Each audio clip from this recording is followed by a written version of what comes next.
ಆ ಸಂದರ್ಭದಲ್ಲಿ ಯಾವೊಂದು ಕೇಂದ್ರ ಸರ್ಕಾರ SEZ ಒಂದು ಆ್ಯಕ್ಟನ್ನು ತಂದರು 2005.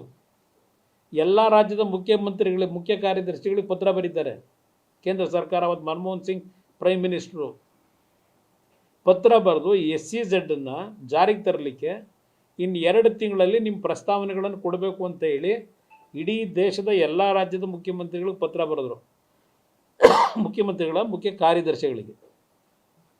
ಅದರ ಹಿನ್ನೆಲೆಯಲ್ಲಿ ಕೆಲವು ಅಧಿಕಾರಿಗಳು ಸಭೆಗಳು ಮಾಡಿದ್ದು ನಿಜ, ನನ್ನ ಉದ್ದೇಶದಲ್ಲಿ ಸಭೆಗಳು ನಡೆದಿದೆ, ಅದೆಲ್ಲ ಡಾಕ್ಯುಮೆಂಟ್ ಇರ್ತದೆ, ಅದೆಲ್ಲ ಸಭೆಗಳಾಗಿರ್ತಕ್ಕಂಥದ್ದು.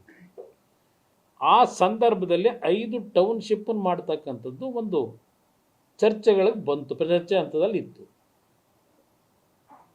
ಆ 5 ಟೌನ್ಶಿಪ್ಗಳಲ್ಲಿ ಒಂದು ಪೈಲಟ್ ಪ್ರಾಜೆಕ್ಟನ್ನು ಬಿಡದಿ ಹತ್ರ ಮಾಡಬೇಕು ಅಂತಕ್ಕಂಥ ಒಂದು ತೀರ್ಮಾನಗಳನ್ನು ಅಧಿಕಾರಿಗಳ ಮಟ್ಟದಲ್ಲಿ ಏನು ಚರ್ಚೆಗಳಾಗಿದ್ವು, ಅದರ ಮೇಲೆ ನಾನು ನಮ್ಮ ಮುಖ್ಯಮಂತ್ರಿ ಕಚೇರಿಗೆ ನನಗೆ ಮತ ಕೊಟ್ಟಂಥ ಜನರನ್ನು ಕರೆದಿದ್ದು. ನಾನು ಜನಗಳನ್ನು ಏಕಾಏಕಿ ಎತ್ತು ಹೊರಗಾಕಬೇಕು ಅಂತ ಮಾಡಿದಂಥ ಕಾರ್ಯಕ್ರಮ ಅಲ್ಲಪ್ಪ. 3 ಬಾರಿ ಮೀಟಿಂಗ್ ಮಾಡಿದ್ದೀನಿ. ಈಗ ನೀವು ಮಾಡ್ತಿರೋದೇನು, ಮೊದಲನೇ ನೋಟಿಫಿಕೇಷನ್ ಮಾಡೋದಕ್ಕಿಂತ ಮುಂಚೆ 20 ಜನ ರೈತರನ್ನ ವಿಧಾನಸೌಧಕ್ಕೆ ಕರೆಸ್ಕೊಳ್ಳಿಲ್ಲ. ನೀವು ಕರೆಸ್ಕೊಂಡಿದ್ದೆಲ್ಲಿಗೆ? ಸರ್ಕಾರದಲ್ಲಿ ಸುಳ್ಳು ದಾಖಲೆಗಳನ್ನು ಸೃಷ್ಟಿ ಮಾಡಿ ಕಟ್ಟಿದಿರಲ್ಲಪ್ಪ. ಒಂದು ನ್ಯಾಷನಲ್ ಎಂಥ ಸ್ಕೂಲ್ ಅದು, ನ್ಯಾಷನಲ್ ಪಬ್ಲಿಕ್ ಸ್ಕೂಲು. ಏನು ಪಾಪ ಜನಕ್ಕೆ ಚಾರಿಟಿ ಎಜುಕೇಷನ್ ಕೊಡ್ತಾ ಇರೋದು, ಅಲ್ಲಿ ಫ್ರೀ ಎಜುಕೇಷನ್ ಕೊಡ್ತಾವ್ರೆ. ಸರ್ಕಾರಿ ದಾಖಲೆಗಳನ್ನು ತಿದ್ದಿ ಇದನ್ನು ಕದ್ದು ಅವನ್ನೆಲ್ಲ ದಾಖಲೆ ಮಿಸ್ಸಿಂಗು ಅಂತ ಹೇಳಿ ಒಬ್ಬ ರಿಟೈರ್ಡ್ ಅಧಿಕಾರಿ ಒಂದು 100 ಬಾರಿ ನನ್ನ ಹತ್ರ ಬಂದರು. ಪಾಪ ಬೀದಿಗೆ ತಗೊಂಡು ನಿಲ್ಲಿಸಿದಾರಲ್ಲಪ್ಪ. ಆ ಕೆಲಸ ನಾನು ಬಿಡದಿ ರೈತರು ಮಾಡೋಕ್ಕೆ ಹೊರಟಿರಲಿಲ್ಲ. ಹೇಳಕ್ಕೆ ಚರಿತ್ರೆ ಭಾಳ ಇದ್ದಾವೆ. ಇಲ್ಲಿ ಪ್ರಶ್ನೆ ಆ ರೈತರುಗಳದ್ದು ಒಂದು ಭಾಗ. ನಂತರ ಯಾತಕ್ಕೆ ಎಚ್ ಕೆ ಪಾಟೀಲ್ರನ್ನ ಜೊತೆಲಿ ಕೂರಿಸ್ಕೊಳ್ಳಿಲ್ಲ? ಇವತ್ತು ಎಂ ಬಿ ಪಾಟೀಲ್ನ ಕೂರಿಸ್ಕೊಂಡಿದ್ದೀರಿ. ಎಂ ಬಿ ಪಾಟೀಲ್ದು ಗೊತ್ತು ನಮಗೆ. ಎಂ ಬಿ ಪಾಟೀಲೆಲ್ಲ ಸತ್ಯಶೋಧನಾ ಸಮಿತಿಯಲ್ಲಿ ಇದ್ದಿದ್ದು. ಅವತ್ತು ಸತ್ಯಶೋಧನಾ ಪಾಟೀಲ್ ಎಲ್ಲಿದೆ ಆ ರಿಪೋರ್ಟು? ಸತ್ಯಶೋಧನಾ ಸಮಿತಿದು ಇಡೀ ಜನಗಳ ಮುಂದೆ. ಅದರ ಹಿನ್ನೆಲೆಯಲ್ಲಿ ವಿಧಾನಸಭೆಯಲ್ಲಿ ಚರ್ಚೆ ಆಯ್ತಲ್ಲಪ್ಪ, ಸಭೆಯಲ್ಲಿ ನೀನು ಭಾಗವಹಿಸಿದ್ದಲ್ಲಪ್ಪ. ನೀವು ಭಾಗವಹಿಸಿ ಏನೇನು ಚರ್ಚೆ ಮಾಡಿದ್ರಿ? ಶಿವಕುಮಾರು, ಸಿದ್ದರಾಮಯ್ಯ, ಮಲ್ಲಿಕಾರ್ಜುನ್ ಖರ್ಗೆ, ಧರ್ಮಸಿಂಗು, ಶ್ರೀರಾಮರೆಡ್ಡಿ, ಮಾಧುಸ್ವಾಮಿ, ಜಯಪ್ರಕಾಶ್ ನಾರಾಯಣ್, ಹೇಳ್ತಾ ಹೋಗಬಲ್ಲ ಹೆಸರುಗಳನ್ನ. ಯಾರ್ಯಾರು ಚರ್ಚೆಯಲ್ಲಿ ಭಾಗವಹಿಸಿದ್ರು, ಏನೇನು ಚರ್ಚೆಗಳಾಯಿತು ಹೇಳಿದ್ರಲ್ಲಪ್ಪ ನೀವು ಅವತ್ತು ಸಭೆಯಲ್ಲಿ, ವಿಧಾನಸಭೆಯಲ್ಲಿ ಅಧಿವೇಶನದಲ್ಲಿ ಹೇಳಿದ್ರಿ. ಕೇವಲ ಅದು ಸ್ವಾತಂತ್ರ್ಯ ಬಂದಂಥ ಸಂದರ್ಭದಲ್ಲಿ ಮುಖ್ಯಮಂತ್ರಿ ಆದಂಥ KC ರೆಡ್ಡಿ ಅವರ ಕಾಲದಿಂದ ಧರ್ಮಸಿಂಗ್ ಕಾಲದವರೆಗೆ ನಾವು ಕೇವಲ 18,000 ಎಕರೆ ಅಕ್ವೈರ್ ಮಾಡಿದ್ದು ಭೂಮಿನ. ಈ ಸರ್ಕಾರ ಬಂದು BJP JDSನ ಸರ್ಕಾರ 18 ತಿಂಗಳಿಗೆ 1,60,000 ಎಕರೆ ಭೂಮಿ ನೋಟಿಫಿಕೇಶನ್ ಮಾಡಕ್ಕೆ ಹೊರಟ್ಬಿಟ್ಟವ್ರೆ. ಇದೆಲ್ಲ ಭಾಷಣ ಮಾಡಿದಿರಲ್ಲಪ್ಪ. ಅದೆಂಥದ್ದು ಇಷ್ಟೊಂದು ಕಂತು ಇಟ್ಕೊಂಡಿದ್ರಲ್ಲ, ಚೀಟಿಗಳು ತೆಗೆದು ಆ ಕಡೆ ಈ ಕಡೆ. ಪಾಪ ನೋಡ್ತಾ ಇದ್ದೆ ನಿಮ್ಮ ಪರದಾಟನ.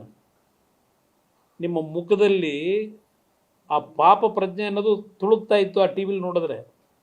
ನಾನು ಯಾಕೆಂದರೆ ಬೆಳಗ್ಗೆ ಕ್ಯಾಬಿನೆಟ್ ಮೀಟಿಂಗ್ ಇತ್ತು, ಕ್ಯಾಬಿನೆಟ್ ಮೀಟಿಂಗ್ ಮುಗಿಸ್ಕೊಂಡು ಬಂದೆ. ನನ್ನ ಕ್ಷೇತ್ರದ ಒಂದು 25-30 ಜನ ಲೀಡರ್ಗಳು ಬಂದಿದ್ದರು. ಅವ್ರ ಜೊತೆಲಿ ಊಟ ಮಾಡ್ತಾ ಕೂತಿದ್ದೆ. ಆಗಿಲ್ಲ ಯಾರ ಬಂದು ತೋರಿಸಿದ್ರು.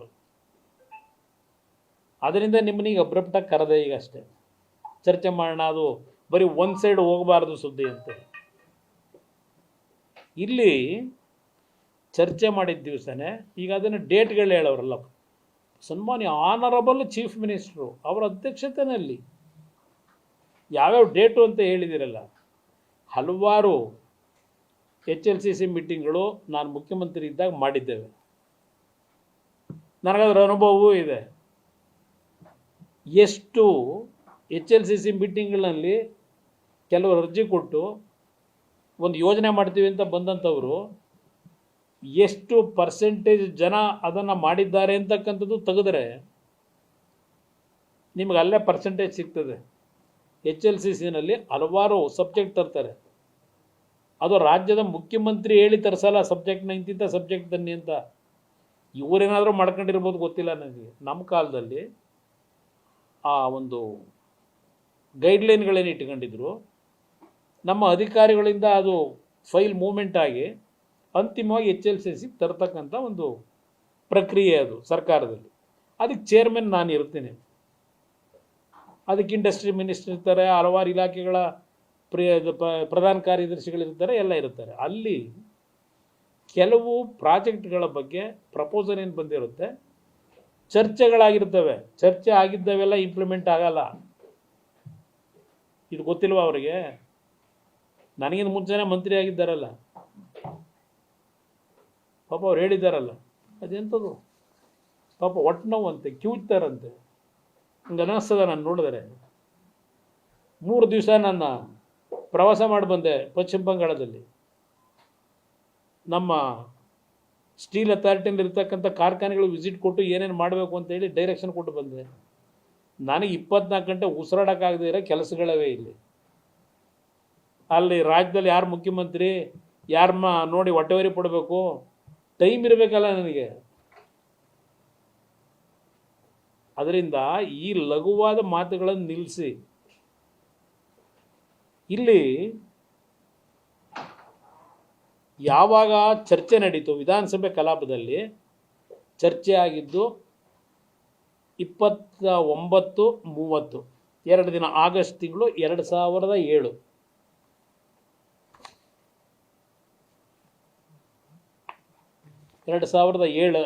ಇದನ್ನು ಕೊಟ್ಟಿದ್ದೀನಿ ನಿಮಗೆ, ನನ್ನ ಮಾಧ್ಯಮದ ಸ್ನೇಹಿತರಿಗೆ ಇದೆಲ್ಲ ಕೊಟ್ಟಿದ್ದೀನಿ ನಾನು.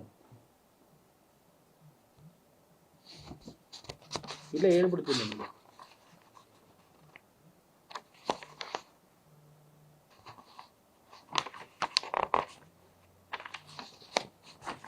ಇದು ಹೇಳಿದ್ನಲ್ಲ, 29-30 ಆಗಸ್ಟ್ 2007 ಸುದೀರ್ಘವಾದ ಚರ್ಚೆ ನಡೆದಂಥದ್ದು. ಇವರೆಲ್ಲರಿಗೂ ನಾನು ಉತ್ತರ ಕೊಡಬೇಕಾದ್ರೆ ಅಂತಿಮವಾಗಿ ನಾನು ಹೇಳಿದ್ದೇನೆ. ಇದನ್ನೇ ಮೊನ್ನೆ ಬೆಂಗಳೂರಿನಲ್ಲೂ ನಾನು ಪತ್ರಿಕಾಗೋಷ್ಠಿಲಿ ವಿಧಾನಸಭೆ ಕಲಾಪದಲ್ಲಿ ನಡೆದಂಥ ಅಂತಿಮವಾದ ಉತ್ತರ ನಾನು ಕೊಡಬೇಕಾದ್ರೆ ಆಸ್ ಎ ಚೀಫ್ ಮಿನಿಸ್ಟರ್, ನನ್ನನ್ನು ಆಯ್ಕೆ ಮಾಡಿರ್ತಕ್ಕಂಥ ಪುಣ್ಯಾತ್ಮ ಜನ ಅವರು ಯಾವುದೇ ಕಾರಣಕ್ಕೂ ನನ್ನ ರೈತರಿಗೆ ನೋವು ಕೊಟ್ಟು ಅವ್ರನ್ನ ಒಕ್ಕಲೆಬ್ಬಿಸ್ತಕ್ಕಂಥ ಕೆಲಸವನ್ನು ಮಾಡಲ್ಲ. ಅದು ಮುಂದುವರಿಸೋ ಪ್ರಶ್ನೆ ಇಲ್ಲ ಅಂತ ಹೇಳಿ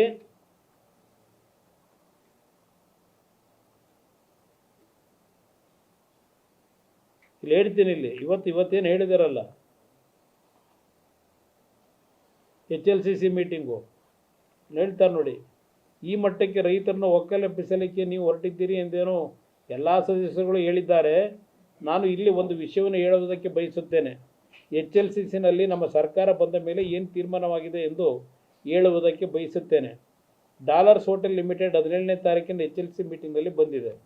nature of approval, consent process, status of acquisition not commenced, whether consent letter submitted not yet, century retirement not yet, ಈ ಥರ ಎಲ್ಲ ಹೇಳ್ಕೊಂಡು ಹೋಗಿದ್ದೀನಿ. ಸ್ವೇಚ್ಛಾಚಾರವಾಗಿ ತೀರ್ಮಾನಗಳು ಆಗಿಲ್ಲ, ಆಗುವುದಕ್ಕೆ ಅವಕಾಶವನ್ನೂ ಕೊಟ್ಟಿಲ್ಲ. ಇದೆಲ್ಲ ಹೇಳಿ ನನ್ನ ರೈತರನ್ನ ಒಕ್ಕಲೆಬ್ಬಿಸ್ತಕ್ಕಂಥ ಪ್ರಶ್ನೆ ಇಲ್ಲ, ಅದನ್ನು ಸ್ಟಾಪ್ ಮಾಡ್ತೀವಿ ಅಂತ ಹೇಳಿದ್ದೀನಿ. 1ನೇ ತಾರೀಕು ಆಗಸ್ಟು 2007